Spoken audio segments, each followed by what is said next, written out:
Assalamualaikum warahmatullahi wabarakatuh. Rabbi shrah li sadri wa yassir li amri wahlul 'uqdatam min lisani yafqahu qawli, amma ba'du. Pada kesempatan kali ini izinkan kami kelompok 4 yang beranggotakan saya sendiri Ifatus Silmi dan Ukhti Nisrina untuk mempresentasikan materi kami mengenai peran umat Islam dalam pengembangan sains. Latar belakang. Islam merupakan agama dengan jumlah pemeluk terbanyak di Indonesia, yaitu sekitar 207 juta jiwa, dan memiliki sejarah panjang dalam proses penyebarannya hingga saat ini. Sejak dahulu, ilmu pengetahuan telah menjadi bagian penting dalam kehidupan manusia dan terus berkembang seiring perubahan zaman. Dalam ajaran Islam, asal mula ilmu pengetahuan telah dijelaskan dalam Al-Quran, khususnya pada surat Al-Baqarah ayat 31-33, ketika Allah Subhanahu wa Ta'ala mengajarkan ilmu kepada Nabi Adam alaihissalam sebagai nabi pertama. Selanjutnya, pada masa peradaban Islam, agama menjadi dasar utama dalam membangun dan mengembangkan peradaban ilmu pengetahuan. Islam dikenal sangat menekankan pentingnya ilmu dan pendidikan. Hal ini tampak dari wahyu pertama yang diterima Nabi Muhammad SAW di Gua Hira melalui malaikat Jibril dengan perintah Iqra, yang artinya bacalah, yang menjadi simbol awal kebangkitan ilmu dalam Islam. Pada masa kejayaan peradaban Islam, banyak cendekiawan Muslim yang melahirkan karya besar di berbagai bidang ilmu dan filsafat. Selain itu, Islam juga berperan penting sebagai penghubung antara ilmu pengetahuan klasik dan ilmu modern. Hingga kini, di era globalisasi, perkembangan ilmu pengetahuan dan sains yang pesat terus menjadi kontribusi besar terhadap kemajuan kehidupan manusia, terutama dalam bidang pendidikan dan kesehatan. Kemudian, rumusan masalah. Yang pertama, bagaimana kontribusi ilmuwan Muslim terhadap perkembangan ilmu pengetahuan dunia? Kemudian yang kedua, bagaimana peran lembaga pendidikan Islam dalam mendorong lahirnya dan berkembangnya sains pada masa peradaban Islam? Dan yang terakhir, yang ketiga, bagaimana proses transmisi pengetahuan dari dunia Islam ke Eropa dan pengaruhnya terhadap perkembangan sains di Barat? Tujuan makalah. Tujuan makalah ini dibuat yaitu untuk mengetahui dan memahami kontribusi para ilmuwan Muslim terhadap perkembangan ilmu pengetahuan dunia. Kemudian untuk menganalisis peran lembaga pendidikan Islam dalam mendorong lahirnya dan berkembangnya sains pada masa kejayaan Islam. Dan yang ketiga, untuk menjelaskan proses transmisi pengetahuan dari dunia Islam ke Eropa serta pengaruhnya terhadap kebangkitan ilmu pengetahuan di Barat. Kemudian kita masuk pada pembahasan kontribusi ilmuwan Muslim dalam pengembangan ilmu pengetahuan dunia. Peradaban Islam mengalami kemajuan pesat dalam berbagai bidang ilmu pengetahuan seperti kedokteran, kimia, matematika, astronomi, dan filsafat. Banyak ilmuwan Muslim seperti Al-Kindi, Al-Farabi, Ar-Razi, Ibnu Rushd, dan Ibnu Miskawai yang berperan penting dalam membangun dasar keilmuan dunia. Kejayaan ini juga dibuktikan melalui karya Ibnu Abi Ushbi'ah berjudul Uyun al-Anba' fi Tabaqat at-Tibba yang berisi lebih dari 350 biografi ilmuwan Muslim dari berbagai disiplin ilmu. Hal ini menunjukkan betapa luasnya kontribusi umat Islam terhadap perkembangan ilmu pengetahuan dan betapa pentingnya peran mereka dalam membentuk fondasi peradaban modern. Meskipun demikian, pengakuan terhadap peran ilmuwan Muslim seringkali masih kurang diperhatikan karena sistem pendidikan modern lebih banyak mengacu pada tradisi keilmuan Barat. Padahal, banyak temuan ilmiah dan kemajuan intelektual di Barat merupakan kelanjutan dari hasil pemikiran dan penelitian ilmuwan Muslim pada masa keemasan Islam. Oleh sebab itu, perlu adanya upaya untuk mengangkat kembali dan merefleksikan peran besar ilmuwan Muslim dalam pengembangan sains dan peradaban global, khususnya pada masa periode Khalifah yang menjadi puncak kejayaan ilmu pengetahuan Islam. Mengacu pada pandangan Muhammad Yusuf Hussain, sejarah intelektual Islam terbagi ke dalam 3 periode utama, yakni periode Khalifah, kolonial, dan pasca kolonial. Dari ketiga periode ini, kita akan memfokuskan pada periode Khalifah, yang menjadi fase awal lahirnya tradisi ilmiah Islam dan sekaligus fondasi bagi pertumbuhan ilmu pengetahuan yang berpengaruh terhadap peradaban dunia. Periode Khalifah. Yang pertama, periode Bani Umayyah tahun 651 sampai 750 Masehi. Pada masa pemerintahan Bani Umayyah, terutama di bawah Khalid bin Yazid, kegiatan penerjemahan karya ilmiah dari bahasa Yunani, Persia, dan India mulai dilakukan secara sistematis di Damaskus. Khalid bin Yazid dikenal sebagai pelopor penerjemahan ilmu kimia dan kedokteran ke dalam bahasa Arab. Pada masa ini pula, kegiatan ilmiah mulai berkembang dari Junisapur hingga ke Baghdad. Periode ini menjadi tahap awal proses islamisasi ilmu pengetahuan, di mana karya-karya asing mulai diadaptasi dan disesuaikan dengan nilai-nilai Islam. Kemudian periode Daulah Abbasiyah tahun 750 sampai 1258 Masehi. Periode Abbasiyah dikenal sebagai puncak kejayaan intelektual Islam. Pada masa ini didirikan lembaga Bait al-Hikmah di Baghdad oleh Khalifah Al-Mansur dan Harun ar-Rasyid. Lembaga ini menjadi pusat penerjemahan dan pengembangan ilmu pengetahuan. Tokoh seperti Ibnu Masawai berperan dalam menerjemahkan karya-karya Yunani di bidang kedokteran, matematika, dan astronomi. Al-Kindi dan Al-Farabi kemudian berupaya mengintegrasikan filsafat Yunani dengan ajaran Islam. Al-Kindi menegaskan bahwa akal dan wahyu dapat berjalan seiring, sedangkan Al-Farabi berusaha menyatukan logika filsafat dengan pandangan teologis Islam. Masa ini menjadi simbol masa keemasan perkembangan ilmu dan filsafat Islam. Kemudian periode setelah Abbasiyah, tahun 1000 sampai 1250 Masehi. Setelah masa puncak Abbasiyah, lahir banyak ilmuwan muslim yang tidak hanya menerjemahkan karya asing, tetapi juga mengembangkan teori-teori baru. Di antaranya adalah Ibnu Sina, yang menulis Al-Qanun fi At-Tib sebagai rujukan kedokteran dunia selama berabad-abad, dan kitab Asy-Syifa yang membahas logika serta metafisika. Al-Ghazali dengan karyanya Tahafut al-Falasifa memberikan kritik terhadap filsafat Yunani, sementara Sahrawardi memperkenalkan filsafat Isyraq yang menggabungkan unsur rasionalitas dan spiritualitas. Ar-Razi, seorang dokter dan filsuf besar, menolak konsep penciptaan Yunani dan menegaskan keterlibatan Tuhan dalam penciptaan alam. Pada masa ini, pemikiran ilmuwan muslim semakin matang dan original, menandai puncak kreativitas intelektual Islam sebelum kemunduran politik dan keruntuhan kerajaan Islam. Jadi, para ilmuwan muslim memiliki kontribusi besar dalam pengembangan sains, terutama pada masa keemasan Islam. Mereka tidak hanya menerjemahkan ilmu dari peradaban lain, tetapi juga mengembangkan menjadi teori dan penemuan baru. Penemuan dan karya-karya ilmuwan muslim menjadi pondasi bagi kemajuan sains modern dan menunjukkan bahwa Islam sangat menghargai ilmu pengetahuan serta mendorong umatnya untuk terus berpikir, meneliti, dan berinovasi demi kemaslahatan manusia. Baik, saya Nisrina akan melanjutkan. Kemudian kita akan membahas terkait dengan peran lembaga pendidikan Islam dalam perkembangan ilmu sains. Ya, jadi di sini pendidikan Islam ini memiliki peran yang strategis atau peran yang penting dalam menyeimbangkan kemajuan ilmu pengetahuan dengan pembentukan moral di tengah pesatnya arus globalisasi.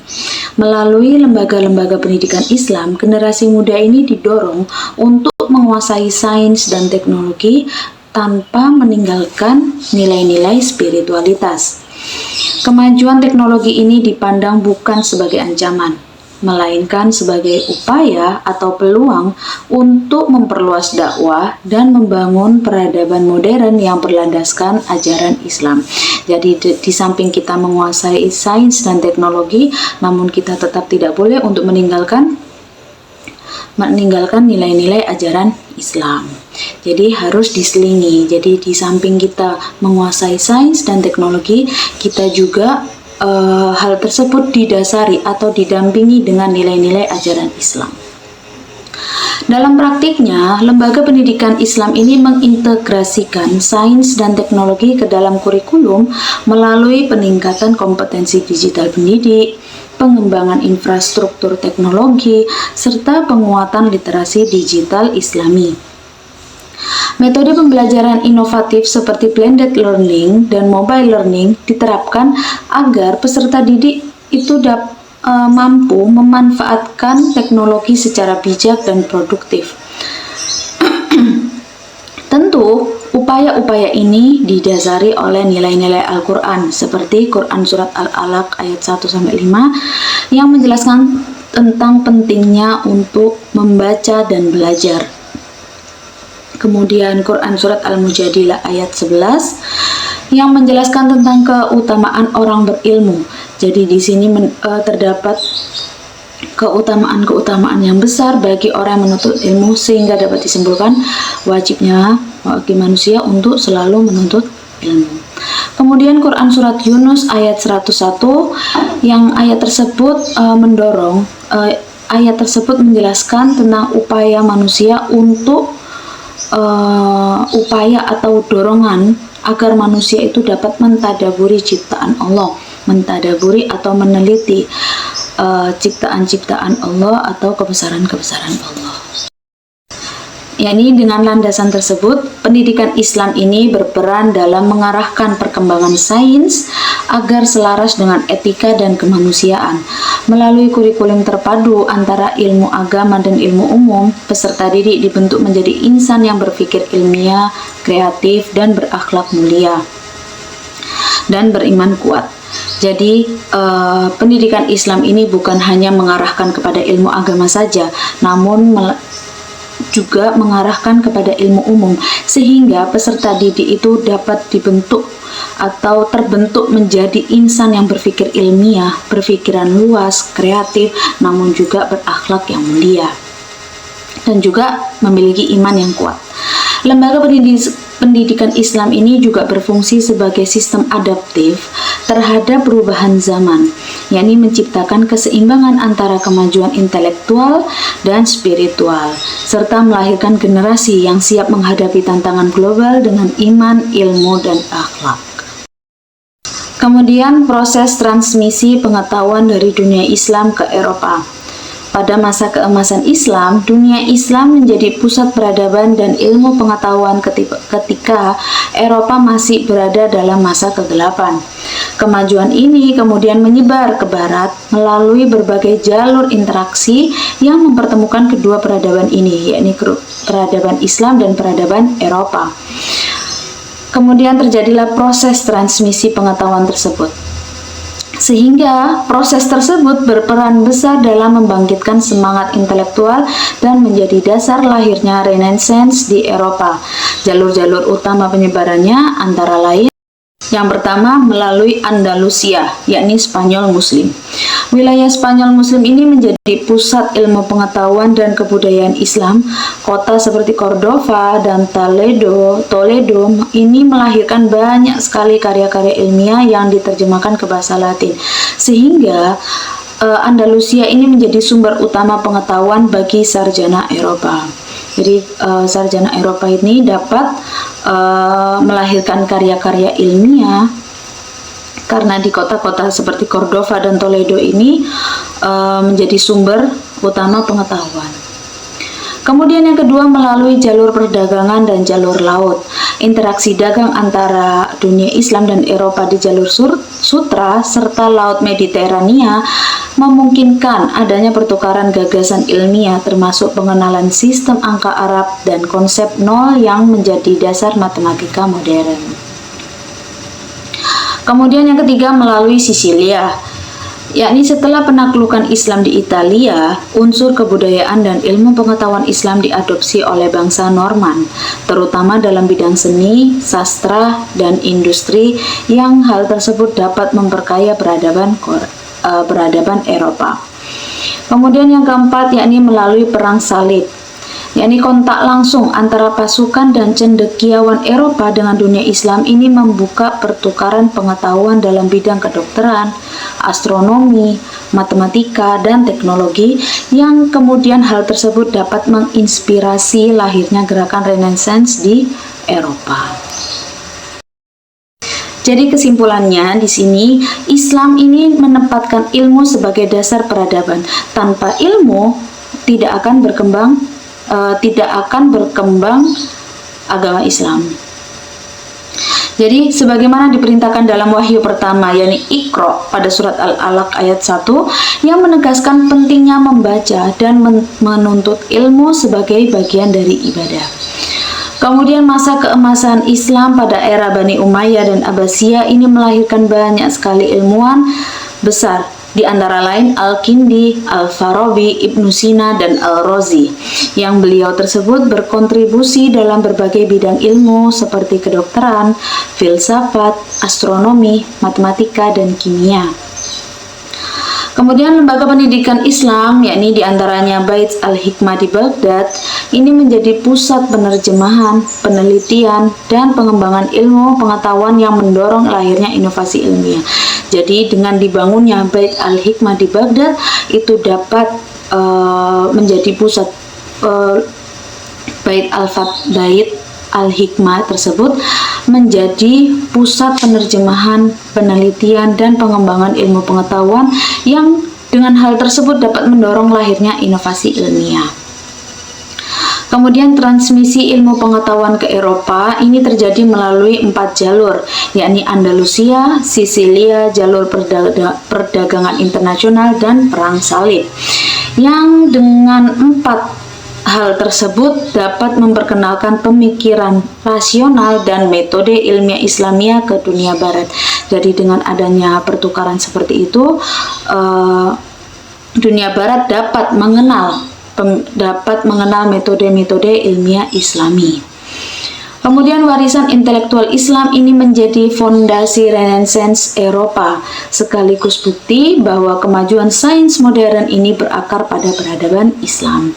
Jadi kemajuan sains modern ini melalui proses, yakni dengan peradaban Islam. Kemudian umat Islam masa kini perlu meneladani semangat ilmuwan terdahulu dengan mengintegrasikan ilmu rasionalitas dan keimanan agar kembali berperan dalam kemajuan ilmu pengetahuan dan peradaban global. Jadi kita itu harus perlu meneladani atau perlu melihat pada semangat ilmuwan-ilmuwan terdahulu. Yakni bagaimana caranya dengan mengintegrasikan ilmu mereka, rasionalitas dan keimanan agar kembali berperan dalam kemajuan ilmu pengetahuan, yakni dengan menerapkan ilmu kita, rasionalitas kita, dan keimanan kita itu dengan harapan dapat meningkatkan ilmu pengetahuan dan peradaban global. Baik, sekian presentasi dari kami. Kurang lebihnya mohon maaf. Semoga presentasi ini dapat bermanfaat bagi kita semua. Saya akhiri. Assalamualaikum warahmatullahi wabarakatuh.